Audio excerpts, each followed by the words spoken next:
Hi and welcome to my channel. This is Virginia and today we're going to go over the Capricorn new moon happening on January 18 at 2:51 p.m. Eastern Time. New moons are initiations and portals of manifestation for the next 6 months of the sign they're in. And this one is in Capricorn, which is cardinal earth. So it's all about initiating something that is solid, grounded in reality, building something through hard work, something that is realistic, stable, and dependable, and leads to higher goals and aspirations. This is an opportunity for us to be responsible. Now, you may ask, how is this an opportunity for us to be responsible? Well, if you take responsibility for everything that happens in your life, then it means that you can change it. Because if you choose to be the victim, or life happens to you and not for you, then you're doomed. There's no room for empowerment. So just like the previous new moon, I warned people against dropping the ball. This one leaves no room for laziness. The shadow side of this energy is that it can be a little bit heavy, there's some fear, rigidity, and maybe some control issues. Now, the archetype of Capricorn is the goat that climbs to the top through personal effort. And that's how it rules career, reputation, and public life. And this one is a double whammy because since it's another new moon at later degrees of the sign, it's also a new moon in Capricorn from the sidereal/Vedic perspective. So there's an intensification of that energy. Now, when the sun is in Capricorn from the Earth perspective, the Earth is in its opposite sign of Cancer from the heliocentric or sun perspective, which means we might have a little bit of resistance, especially with Jupiter magnifying the Cancer area of our charts and the moon being in detriment in Capricorn because the moon rules Cancer and Cancer is the home and the moon is the mood. So we're very tempted to be couch potatoes, especially in winter here in the East Coast. Now, the ruler of this new moon is Saturn and is represented by the cross of as above, so below, manifestation of matter as reality in this physical world, with the tail of the descent below into the abyss, into the darkness. So there is some trepidation. Saturn has been called the great malefic, but I like to call it the great teacher because it grounds you, it tests you, and also it compensates you if you've done the work. Now, you can see this new moon is not alone because it's surrounded by a stellium of planets in Capricorn and in Aquarius, which traditionally is also ruled by Saturn.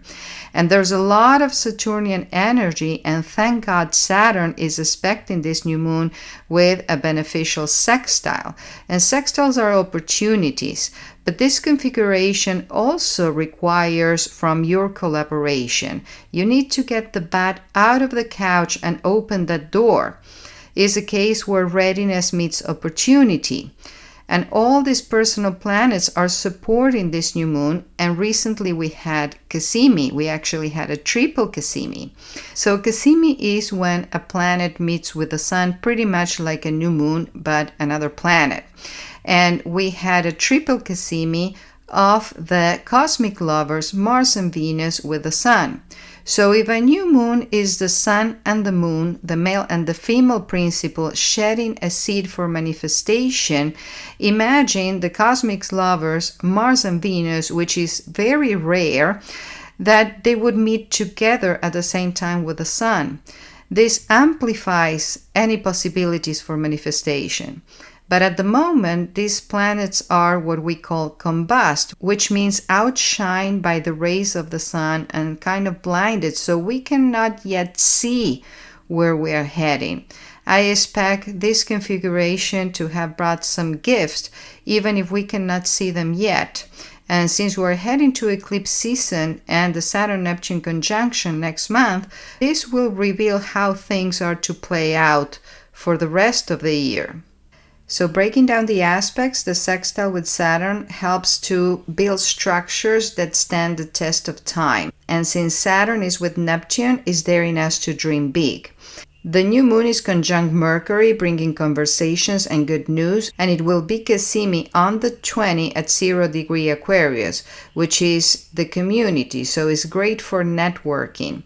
The new moon is conjunct Mars, which is exalted in Capricorn because it's aggressive and ready to put on the work.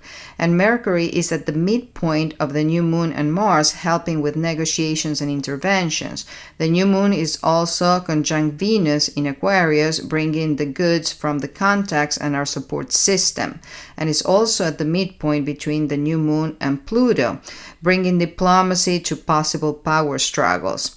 And the new moon is at the midpoint of Venus and Mars, where there's aggression and diplomacy. This also applies to love and sex, and they say anything is possible in love and war.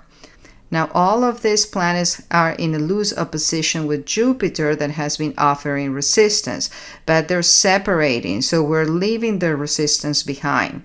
And the new moon stellium is in trine with Uranus, bringing happy accidents and unexpected surprises. But it's also in a square with Chiron, the wounded healer, where we can get a little bit insecure. And actually, Chiron is in a loose T-square with Jupiter too, so we're asking ourselves if we're good enough to take the leap. Yet there's only one way to know. And if you don't try, you never will. And there's more to the background that I have covered in previous videos, so I'll skip it not to repeat myself. So except for the planets that are retrograde, most of the planets are going fast, so there's no much time to waste here. Except for the moon, that is our mood, and Chiron, that is our wound, that are slacking behind.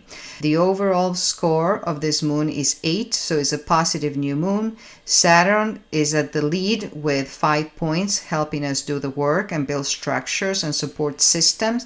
And the moon is in detriment, is slow, and is out of bounds, which is like out of control and is holding us back. So be aware of temper tantrums.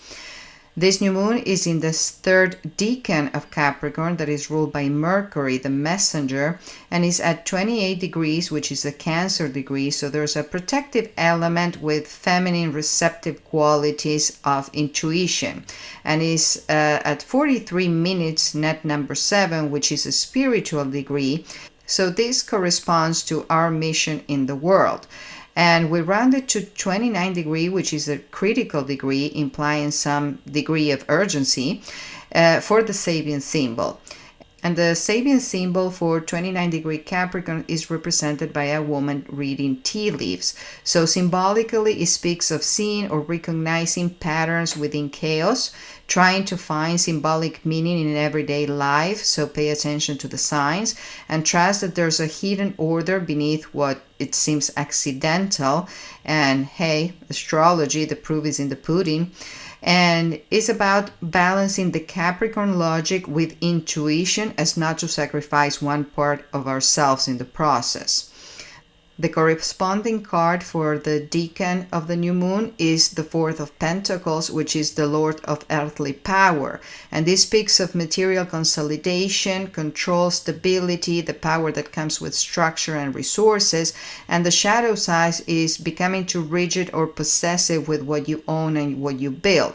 3 good herbs to work with Saturn energy, and Saturn rules the structural system, so the skeleton and specifically the knees, are comfrey, also known as boneset, and this is only topical for strains, sprains, fractures, and so on. Mugwort smoke for psychic clarity and yet keep healthy boundaries, and thyme and basil that helps with calcium, especially as we age, as Saturn is Kronos, the lord of time, and rules the bones.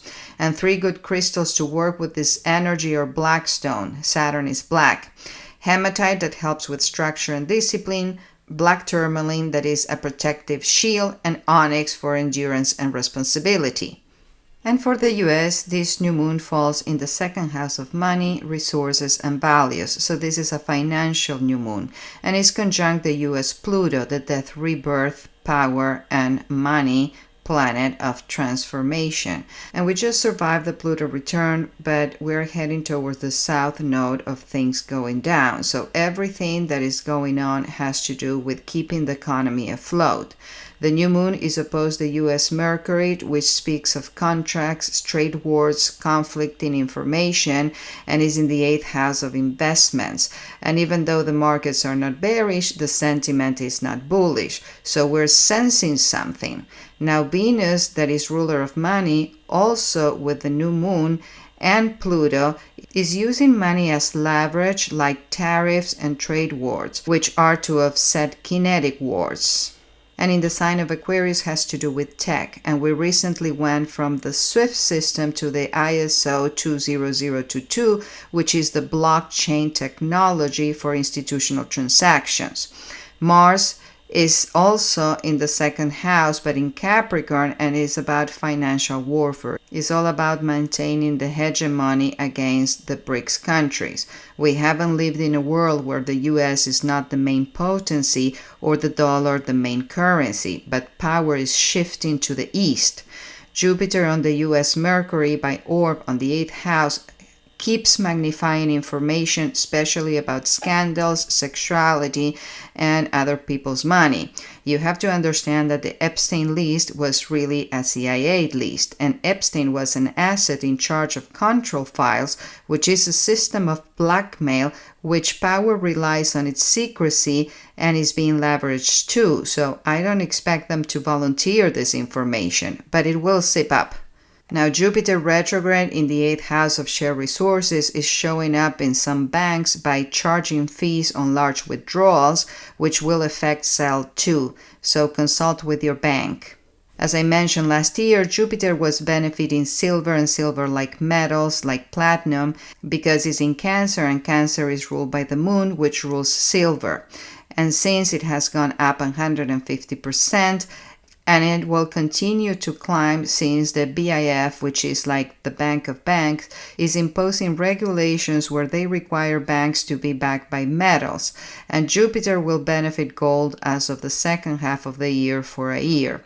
But gold and silver go up together as they have to maintain a certain ratio, even though the ratio has been changing. Now, we come from the full moon in Cancer at 13 degrees, which was the day of the Venezuela intervention, and the US is a Cancer nation with the sun at 13 degrees too.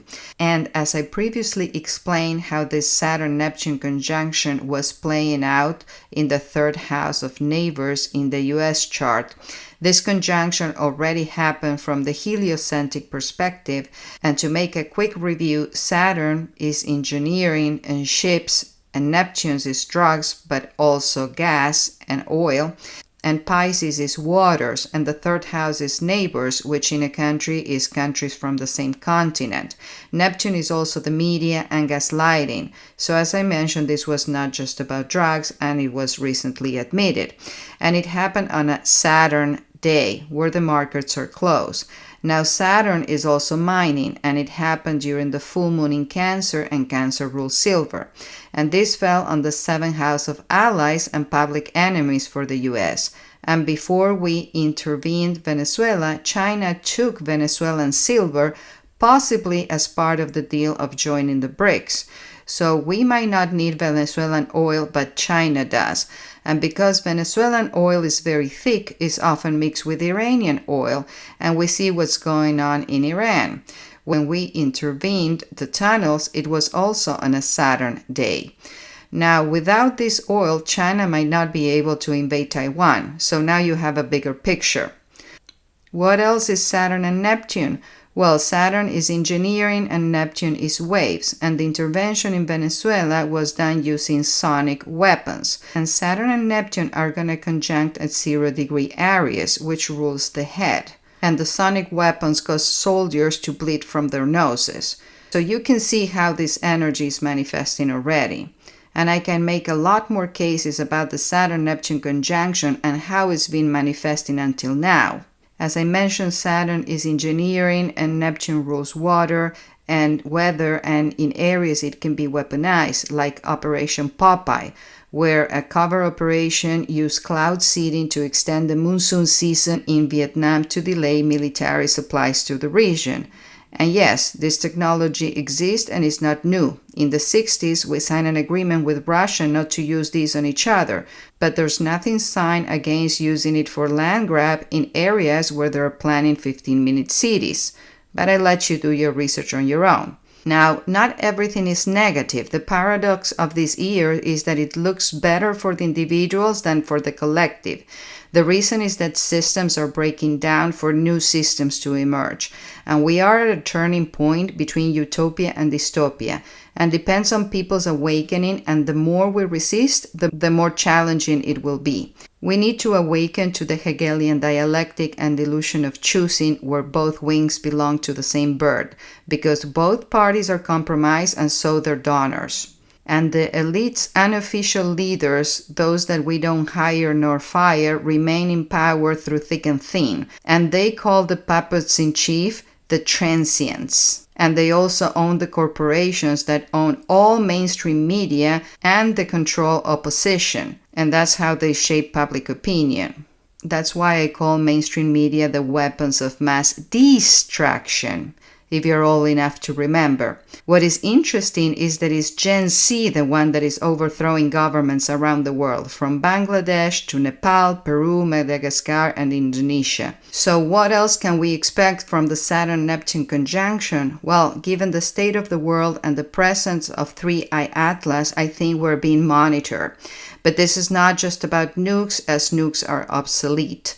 I believe that this is also about CERN, the particle collider in Switzerland, where they're trying to find the God particle, whatever that is, and I like to call them concern, because A is concerning, and B, I think we're being conned. Apparently, they have the tech to open portals, and even an entity had passed through. So, we're not only a danger to ourselves, but now we're also a danger to others, because we have capabilities that far exceed our degree of spiritual evolution. So I do expect some ET phenomena to hit the news, and it might be used to control us, for which they will resort to fear and look up Operation Bluebeam. But if ETs wanted to invade us, they would have done so already. I think they're here to assist the collective awakening. And if so, I don't think the elites are going to be able to control the narrative much. Now, another possible manifestation of the Saturn-Neptune conjunction could be a pandemic, because Neptune is also viruses and Saturn are restrictions, and in Aries it could affect the head. But I don't think that's going to fly now, not even if it is real. Now, in the background, we have an upcoming April stellium, which looks bellicose, and Uranus, that now is retrograde in Taurus, will ingress back into Gemini at the end of April. So historically, this has been associated with war, revolutions, civil war, and whatnot. And with that Chiron in Aries in the 4th house of homeland and what's going on with ICE, they are pushing for a civil war. I'm speaking about the elite's playbook. Divide and conquer, never let a crisis go to waste, and this is to push their agendas. So be aware of the narratives, and now with AI, you can barely trust even what you see. So keep in mind, wherever you stand, that the most rigid you are on your posture, the most you are being inadvertently contributed to the divide and the conflicts that they could come. Because you may like or not like a politician, but any more than that requires passion, like love and hate. And passion, by definition, it never breeds objectivity. So basically, without offending anyone, I want to say, please, let's not be useful idiots. The more we doubt, I think, the better we are. And now for the horoscopes. For Aries, this falls in your career and reputation and your public image, so this is very appropriate for you.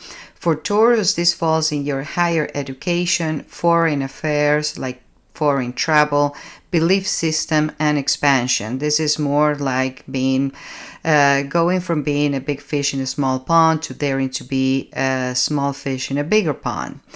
Now, for Gemini, this falls in your 8th house of trust, intimacy, and share resources, like other people's money. This can be your spouse's money or your business partner's. Investments, and also it could be loans, or it could be taxes, inheritance, you name it.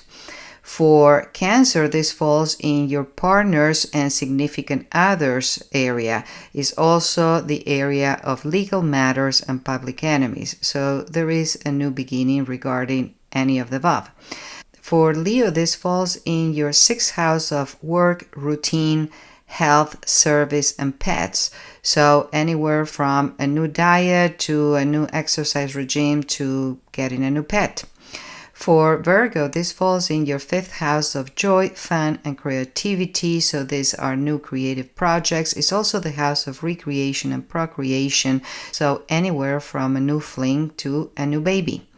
For Libra, this falls in your home and family sector. This is the sector of your roots, is your private life, and is also real estate. So anything related with where you live or where you want to live. For Scorpio, this falls in your 3rd house of communication, learning, writing, and peers. And this could be anything online too. For Sagittarius, this falls in your 2nd house of finance, income, value system, and self-worth. And this is where self-worth pays off. So if you feel undervalued, this is a mirror of how you undervalue yourself. So this is a new opportunity to correct that. For Capricorn, this is your new moon. This is all about you. It's yourself, your identity, your ego, your looks, and your style. So, new moon, new you. For Aquarius, this falls in your 12th house of spirituality, mental health, but be aware it's also the house of self-undoing. So be careful with escapism and substances. For Pisces, this falls in your 11th house of groups, friends, and association. This is your social community, your network, and is also money and connections that come from your career. So I hope this helps out. If you have any questions, feel free to reach out to me at astrologybyvirginia@pm.me. And finally, where I can help you the most is with a private reading or with my new book, that is a book about you, which is basically a reading but in print.